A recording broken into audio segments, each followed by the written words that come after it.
আসসালামু আলাইকুম। আজকে যারা আমরা রামিসার হত্যাকাণ্ডের বিচার চাচ্ছি, তারা কি প্রকৃতপক্ষেই তার হত্যাকাণ্ডের একটা প্রকৃত বিচার হোক, এটা কি আমরা চাই?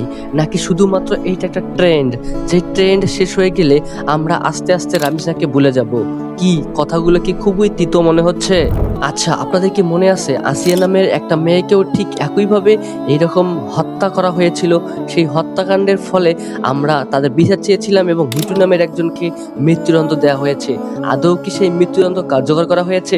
আমরা কিন্তু সবাই ট্রেন্ডে গা ভাসাইছিলাম এবং অনেকে ফেসবুকে লেখালেখি করেছিলাম, কিন্তু আজ পর্যন্ত কি সেই হত্যাকাণ্ডের প্রধান আসামিকে ফাঁসি দেওয়া হয়েছে? আচ্ছা, আপনাদের কি মনে আছে রসু খান নামের একজনকে 2009 সালে আটক করা হয়েছিল 11 জন নারীকে ধর্ষণ এবং খুন করার ফলে? তার ইচ্ছা ছিল 101 জন নারীকে ধর্ষণ করবে এবং খুন করবে। তাকেও 2009 সালে অ্যারেস্ট করা হয়েছিল, মৃত্যুদণ্ড দেওয়া হয়েছিল, কিন্তু আপনারা কি বলতে পারবেন আজ পর্যন্ত তাকে ফাঁসি দেওয়া হয়েছে? তাকে কিন্তু ফাঁসি দেওয়া হয়নি। অথচ যে পরিবারের মেয়েগুলোকে ধর্ষণ করা হয়েছে এবং মেরে ফেলা হয়েছে, সেই পরিবারের ট্যাক্সের টাকা দিয়ে এসব হত্যাকাণ্ডের প্রধান আসামিকে পালা হচ্ছে জেলের ভিতরে।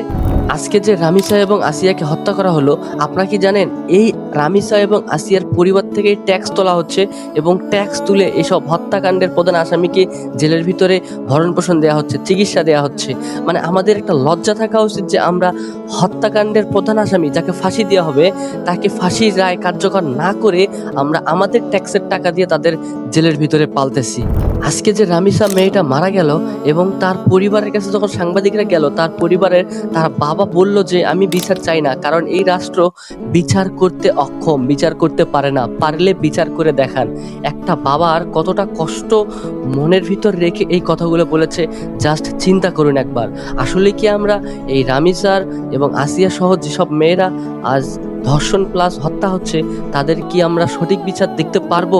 গতকাল রামিসার পরিবারের প্রধানমন্ত্রী তারেক রহমান গিয়ে আশ্বাস দিয়ে এসেছেন যে রামিসার হত্যাকাণ্ডের বিচার হবে। আমরা কি তাহলে রামিসার হত্যাকাণ্ডের বিচার আমরা দেখতে পারবো? কি মনে হয় আপনাদের? অবশ্যই কমেন্টে জানাবেন।